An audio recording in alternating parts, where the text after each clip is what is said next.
Почитувани, парламентарното мнозинство, предводено од Социјалдемократскиот сојуз на Македонија, продолжува со постапката за целосно решавање на проблемот на стечајците. На вчерашната собраниска седница започна расправата за Законот за материјално обезбедување на невработените лица поради приватизација на предпријатијата со доминантна собственост на државата или популарно наречен Законот за стечајци, со кој се проширува опфатот на лицата кои што ќе можат да добијат надомест од речиси 7800 денари.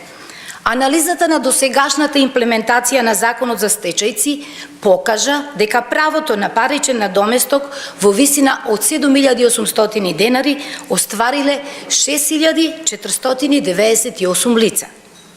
Според овие податоци, голем број на невработени лица ги исполнуваат сите услови за стекнување материјален надомест по овој основ, освен условот по остварувањето на правото на паричен надомест да не биле вработени на неопределено време, односно работниот однос да не им престанал по нивна волја или вина. Исполнувањето на овој услов е тешко да се докаже и придонесува за создавање на неравноправна положба на стечајците. Во оваа насока, со овие законски измени го отстрануваме овој услов и создаваме можност правото за материјално обезбедување да се оствари без разлика дали работниот однос склучен по користењето на паричниот надоместок бил на определено или на неопределено време и дали престанал по волја и вина на работникот. На овој начин се создаваат услови дополнителни 1600 стечајни работници да бидат материјално обезбедени со надоместок во висина од 7800 денари. Тоа значи дека за околу 8100 стечајни работници ќе се обезбеди материјален надоместок. Благодарам. Повелете прашања?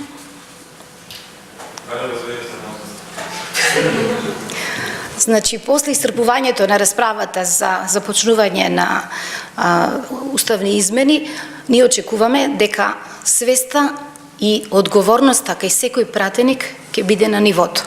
Односно, секој пратеник треба да се соочи со себе и да одлучи во име на иднината на Република Македонија, која треба да биде дел од големото европско семејство и од НАТО сојузот.